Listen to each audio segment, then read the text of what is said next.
नमस्कार दोस्तों। Gig workers होते क्या है और क्या हुआ था उस दिन 31 के दिन, और इन्होंने इतनी सारी स्ट्राइक करी, पार्लियामेंट में इसकी आवाज़ उठी, सोशल मीडिया में इसकी बहुत सारी गूंज।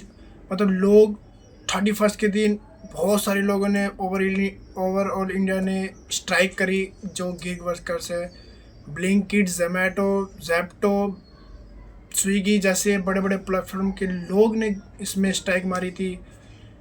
बहुत से यूट्यूबर ने, न्यूज़ चैनल ने इसके ऊपर वीडियो बनाए थे, लेकिन उस वीडियो का, उस स्ट्राइक का और उन लोगों के वजह से, जो जैसे राघव चड्ढा हो गए, ध्रुव राठी, बड़े बड़े लोग, न्यूज़ चैनल्स ने इसके ऊपर वीडियो बनाई थी। हुआ क्या उसके बाद, आज इसी के बारे में इस वीडियो में जानेंगे।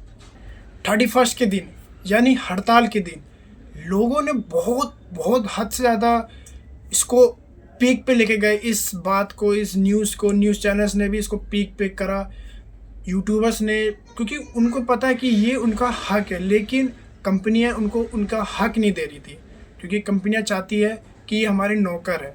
कंपनियों को ये लग रहा है कि वो जो नौकर है वो तो एक बैल है, लेकिन उन्हें नहीं पता कि उन बैल की शक्ति उनकी एकता है। उन एकता ने ही उनको अभी तक एक जोड़ के रखा है, एक गठबंधन की तरह रखा है। लेकिन सरकार के ऊपर क्या दबाव पड़ा है, मैं बताना चाहूँगा दोस्तों। सरकार के ऊपर बहुत ज़्यादा प्रेशर पड़ा। सवाल आता है कि सरकार ने क्या करा। सरकार ने सोशल सिक्योरिटी के तहत एक योजना को ड्राफ्ट किया, यानी कि लागू करा। इस योजना में ये होता है कि फ्यूचर में, आपने देखा होगा, फ्यूचर में लोगों को आयुष्मान या फिर जिसे हम पेंशन कहते हैं वो मिलता है। उसी के तहत सरकार ने इन लोगों को, कंपनी वालों को कहा कि जो गिग वर्कर्स है उनको पेंशन दिया जाए या फिर इनको आयुष्मान दिया जाए। लेकिन सरकार को क्या पता कि ये मुद्दा यहीं पे दबा दिया जाए। बात यहीं पे ख़त्म नहीं होती है। बात यह है कि जिन लोगों ने इसको, हड़ताल को इतना पीक पे लेके गए, कंपनियों को कोई फ़र्क भी नहीं पड़ा होगा। मैं क्यों बता रहा हूँ, क्योंकि आपको ये बता दूँ कि जो लोग थे, बहुत सारे लोगों ने इसको, कंपनियों को मतलब नीचे गिराने की कोशिश करी, क्योंकि वो चाहते कि उनको उनका पैसा मिले। उन्होंने हड़ताल करी, लेकिन कुछ लोगों की वजह से पूरा का पूरा गिग वर्कर्स का सिस्टम मिल गया। क्योंकि कुछ लोगों ने काम करना चालू रखा, इसलिए कंपनी को इतना असर नहीं हुआ। असर हुआ, मैं ये नहीं कह रहा असर नहीं हुआ, असर हुआ, लेकिन बहुत कम। क्योंकि कंपनियों को उनका काम करवाना है, अपना काम करवाना है, लेकिन उनका काम तो उनका हो रहा है, क्योंकि सारे लोग तो हड़ताल पे नहीं थे, लेकिन कुछ लोग थे जो काम कर रहे थे, कंटिन्यूसली काम कर रहे थे। इसलिए कंपनी को इतना, स्टॉक मार्केट में उनको फ़र्क पड़ा, लेकिन इतना ज़्यादा फ़र्क नहीं पड़ा। बात आती सरकार की कि सरकार ने अब क्या करवाया इसमें। सरकार ने कंपनी से बोला है कि उनको उनका हक दिया जाए, यानी उनको उनका इंश्योरेंस पॉलिसी और इंसेंटिव और उनका बीमा, इन सबको करने के लिए, यानी कि पेंशन करने के लिए। लेकिन सरकार ने इसको ही बोला है, लेकिन कंपनी ने क्या बोला कि कंपनी ने बोला हम इसे अप्रैल में करेंगे। यानी यहीं पे दिमाग का खेल आता है। कंपनी ने बोला हम इसे अप्रैल में करेंगे, लेकिन उन्हें ये नहीं पता गिग वर्कर्स को कि ये मुद्दा वहाँ तक जाते जाते बंद हो जाएगा। राघव चड्ढा ने इसके ऊपर बहुत सी बातें बोली। जहाँ तक मुझे पता है, राघव चड्ढा ने पार्लियामेंट में ये बोला है उनके बारे में कि ब्लिंकिट, ज़ेप्टो, स्विगी, ज़ोमैटो वाले जो वर्कर्स है, ऊबर, ओला, जो ये वर्कर्स हैं, ये देश की इकोनॉमी का एक इनविजिबल व्हील है। ये हमारी लाइफ को तो चलाते हैं, लेकिन कोई नहीं जानता ही नहीं है। आपको ये मैं बता दूं कि जो ये लोग हैं, जो ये गिग वर्कर्स हैं, इनके साथ बहुत बहुत ज़्यादा नाइंसाफ़ी होती है। आपको मैं बता दूं कि जो ये लोग हैं, ये सड़कों में काम तो बहुत ज़्यादा करते हैं। एनी टाइम 24 घंटे 24/7 इनको कोई छुट्टी नहीं, कोई एक दिन की भी छुट्टी कर दी जाए, चाहिए बैठे, जितना काम करेंगे उतना ही इनको पैसे मिलेंगे। लेकिन ये कंपनी बोलती है कि ये जो लोग हैं, ये ऑफिस वर्कर से भी ज़्यादा कमाते हैं। उनको ये नहीं पता कि ऑफिस वर्कर कितना कमाता है और ये कितना कमाते हैं। अगर ऑफिस वर्कर को अगर छुट्टी मिल रही है तो इन्हें कोई छुट्टी नहीं मिलती, और ये बोलते हैं कि ऑफिस वर्कर से ज़्यादा कमाते हैं। उन्हें ये नहीं पता कि 16-16 घंटे 14-14 घंटे काम करने के वाले जो लोग होते हैं वो इतना कमाते ही नहीं है। वो 1400-1500 रुपये उन्हें जो लग रहा है एक दिन का, 1400-1500 रुपये कमाने वाले लोग ये वो नहीं है। इनका 700-800 मैक्सिमम 1000 रुपये पर डे कमाते होंगे 14-14 16-16 घंटे काम कर करके। लेकिन उसमें भी इनको 200-150 रुपये इनको पेट्रोल का देना पड़ता है, कभी कभी तो 300, और आउट ऑफ जोन वगैरह जाने पर भी इनको कुछ नहीं मिलता। वहाँ पे रिटर्न आने का इनको थोड़े थोड़े पैसे मिलते हैं, 20 रुपये 10 रुपये। अगर ये 16-16 किलोमीटर का ये कहीं दूर जाएंगे और वहाँ से अगर ये खाली आएंगे तो इनका पेट्रोल का ही पैसा चला जाएगा, इनका कमाई नहीं हो पाएगा। क्या करेंगे ये लोग?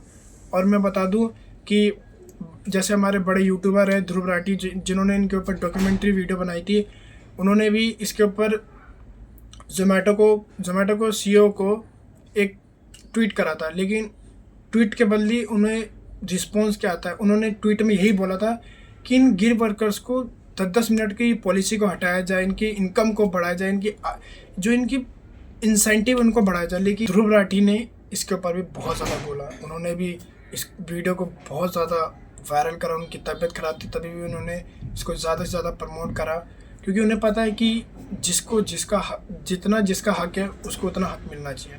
उन्होंने बोला कि जो ये 10 मिनट की पॉलिसी है इसको बंद किया जाए, इन गिग वर्कर्स को ज़्यादा से ज़्यादा इंसेंटिव और इनकम दिया जाए। लेकिन जोमेटो को जब ये ट्वीट करा गया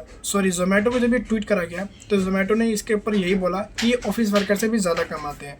उन्हें ये नहीं पता कि 16-16 14-14 घंटे काम करने के बाद भी इनको उतना पैसा नहीं मिलता। लेकिन वही बात होती है कि लोग इसको दबाने की कोशिश करते हैं। बात आपको बहुत ज़रूरी बात बताने जा रहा हूँ, जो गिग वर्कर्स है उन्हें लोग कुछ समझते ही नहीं हैं। मैं आपको बता दूं कि गिग वर्कर्स जब काम करते हैं, Zomato, Zepto, Blinkit, extra, Swiggy जैसे लोग काम करते हैं, तो सिर्फ उनको लोग है ना अलग ही नज़रिए से देखते हैं। लाइक जैसे कि अगर गिग वर्कर्स ने किसी की गाड़ी ठोक दी तो उसको सीधा उठ के सीधा चाटा, या फिर ऊबर वाले जो कोई भी जो ड्राइविंग करते हैं उनको सीधा मारने लग जाते हैं। क्यों? क्योंकि उनके पीछे एक बैग लगा होता है, जो बैग एक स्विगी, जोमेटो, ज़ेप्टो, इसके ऊपर कभी जो सीईओ है उन्होंने कभी ध्यान नहीं दिया। जो ये लोग हैं वो काम करते करते जब ठुक जाती किसी के साथ गाड़ी, तो उनके जब पीछे जब ये बैग दिखते हैं तो सोचते हैं तो मजदूर आदमी है, इसको मारने से क्या ही होगा। लेकिन मैं एक सिफारिश करना चाहूँगा जो बड़े बड़े कंपनियों के बड़े बड़े सीईओ हैं, कि उनको एक चीज़ प्रोवाइड किया जाए, एक कैमरा, एक सेफ्टी टूल, लाइक जैसे कि हैंड ग्लव्स, हेलमेट, लाइक एक सूट होता है, जिससे कि अगर वो एक्सीडेंट भी होता है तो उनको इतना फ़र्क ना पड़े। एक जिस टाइप से होता है, मतलब लाइक बहुत ही सेफ्टी टाइप होता है, वो जो राइडर्स वगैरह पहनते हैं उस टाइप का, जिससे कि उनको पता है कि उनका 24 घंटे लाइक 12 घंटे जब भी वो काम कर रहे हैं, बाहर निकल रहे घर से, तो उनको तो सेफ्टी रहना पड़ेगा, उनको सेफ ही रहना पड़ेगा। उनसे उनकी जो सेफ्टी है वो 90% तक हो जाती है। मैं ये नहीं कह रहा कि हो ही जाएगी, लाइक हो जाती है। लाइक अगर कहीं गिरेंगे भी तो चोट वोट जहाँ भी आएगा तो बच जाएंगे, चीज़ तो आ जाएगी दोबारा, लेकिन इंसान नहीं आएगा ना। मैं आपको बता दूं कि मैंने भी काम करा था इसके ऊपर, कि मैं टेस्टिंग करना चाहता था। जो ये लोग हैं ये अपना हक मांगते हैं जो, क्या वो सही है? तो मैं बता दूं कि आप मेरी आईडी देख सकते हैं, ये जोमेटो की आईडी है। आप इसमें चेक कर सकते हैं कि इसमें मैंने काम करा है और मुझे पैसे बहुत कम मिलते थे जब मेरी आईडी नई थी ना, तब की है। और अब मेरी स्विगी में भी देख सकते हैं, और इसमें भी मेरी ऐसी इनकम है। बस ये तब पैसे बढ़ते हैं जब कोई फेस्टिवल हो, या फिर कोई जब आप कंपनी को जब छोड़ते हैं तब आपको एक मौका दिया जाता है, लाइक आपको ऑफ़र दिया जाएगा कि आप काम करिए हमारे साथ, दोबारा जुड़िए। लेकिन आप 1 हफ्ते काम करेंगे, उसके बाद आपको उसी की तरह मजदूरी करना पड़ेगा।